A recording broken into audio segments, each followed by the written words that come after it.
Good morning छात्रों। स्वामी विवेकानंद महाविद्यालय नारायणपुर पीतमपुर अम्बेडकर नगर की ऑनलाइन क्लासेज में आप सभी का स्वागत है। छात्रों, हम लोग वायु प्रदूषण पढ़ रहे थे, तो आज हम आपके लिए वायु प्रदूषण के प्रभाव का टॉपिक लेकर के उपस्थित हुए हैं। छात्रों, हम लोगों ने इसके पहले के लेक्चर में या वीडियो में वायु प्रदूषण किसे कहते हैं और वायु प्रदूषण कैसे होता है, इसके बारे में अध्ययन किया। आज हम अध्ययन करेंगे वायु प्रदूषण का प्रभाव क्या गया है।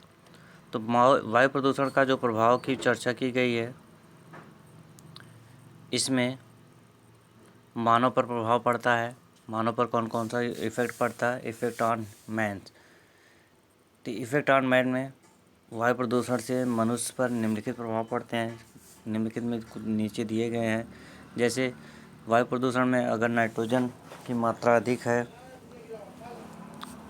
तो हमें सांस लेने में दिक्कत होती है तथा फेफड़े में संक्रमण के चांसेस बढ़ जाते हैं। दूसरा जो बात किया गया है, कार्बन डाइऑक्साइड, कार्बन मोनोऑक्साइड की अधिकता से सभी जीव जंतुओं पर प्रभाव पड़ता है। इससे मनुष्य पर सिर दर्द, उल्टी, हीमोग्लोबिन की कमी, आँखों का लाल होना आदि परेशानियाँ आती हैं। दूसरा नेक्स्ट जो है, प्रदूषकों द्वारा ऑक्सीकरण हेतु ऑक्सीजन का प्रयोग करने के लिए वायुमंडल में ऑक्सीजन की कमी हो जाती है। छात्रों, हमने आपको इसके पहले के क्लासेज में जब हमने आपको बताया था जीवधारियों के लक्षण, तो वहाँ श्वसन बताया था। श्वसन में हमने आपको बताया था कि ऑक्सीकरण की प्रक्रिया के लिए हम ऑक्सीजन ग्रहण करते हैं। तो ऑक्सीजन जो ग्रहण करते हैं हम वायुमंडल से करते हैं। अगर वायु प्रदूषण हो जाएगा तो वायुमंडल में ऑक्सीजन की कमी हो जाएगी, जिसके कारण से जो है ऑक्सीजन की कमी होने के कारण से ऑक्सीकरण नहीं होगा। तो एक समस्या ये भी आएगी। और जो दूसरी समस्या है, लेड व कैडमियम के यौगिक जो है हमारे श्वसन तंत्र के पर प्रभाव डालता है, वह उसको इफेक्ट डालता है। कैडमियम जैसा है, ये थोड़ा सा लेड तेज पदार्थ होते हैं। ये तेज पदार्थों का मतलब, तेज का मतलब होता है ये डैमेज करते हैं, तंत्र को तोड़ने या काटने का काम करते हैं। इस तरीके से इफेक्ट डालते हैं। वायु प्रदूषक अगर मात्रा बढ़ जाएगी तो जैसा कि आपको पता होगा, ओजोन परत क्या है छात्रों? ओजोन परत एक वायुमंडल का आवरण है जो सूर्य के प्रकाश से पराबैंगनी किरणों को पृथ्वी पर आने से रोकती है।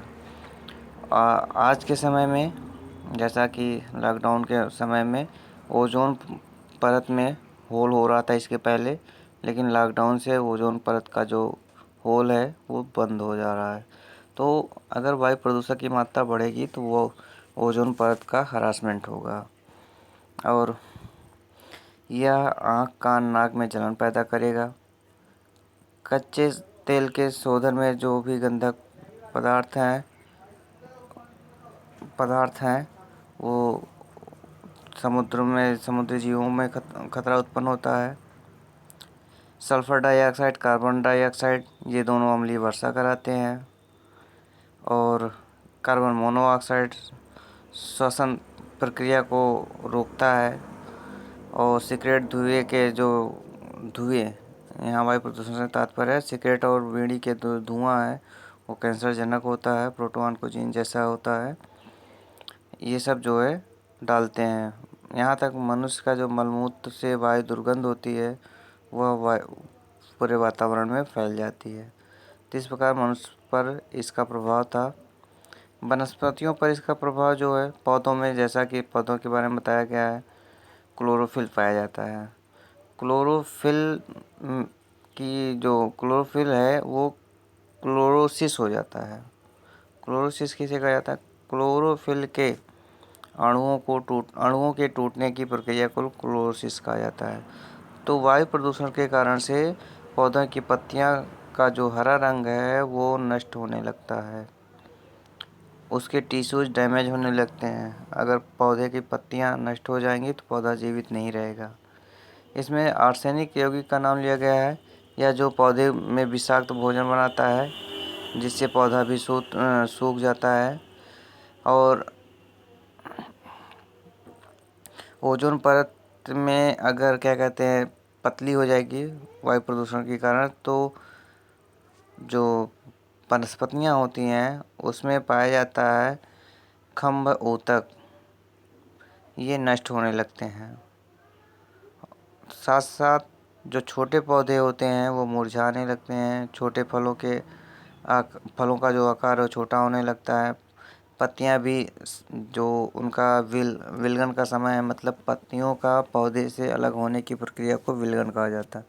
जो एक पर्टिकुलर समय है वो कम होने लगता है, कहने का मतलब समय से पहले पौधे की पत्तियां झड़ जाती हैं। और कुछ रेडियोधर्मी पदार्थों के कारण पौधे के आनुवंशिक पर प्रभाव पड़ता है, पौधे की वृद्धि और विकास पर प्रभाव पड़ता है, ये सारे प्रभाव पड़ते हैं। वायुमंडल में वायुमंडल पर जो प्रभाव पड़ता है, वायुमंडल पर प्रभाव जो है ये क्या कहते हैं ताप बदल देता है। जो भी वायुमंडल का तापमान है उसको जो सामान्य तौर पे पाया जाता है उसको बदल देता है, और वर्षा को प्रभावित करता है। जैसा कि आजकल के समय में हम देखते हैं असमय बारिश का होना, तो वर्षा असमय बारिश के लिए जिम्मेदार हैं। स्थानीय तथा क्षेत्रीय मौसम में प्रदूषण का प्रभाव मिलता है। जैसे स्थानीय का मतलब होता है किसी विशेष क्षेत्र का जो भी पर्यावरण है वो प्रभावित होने लगता है।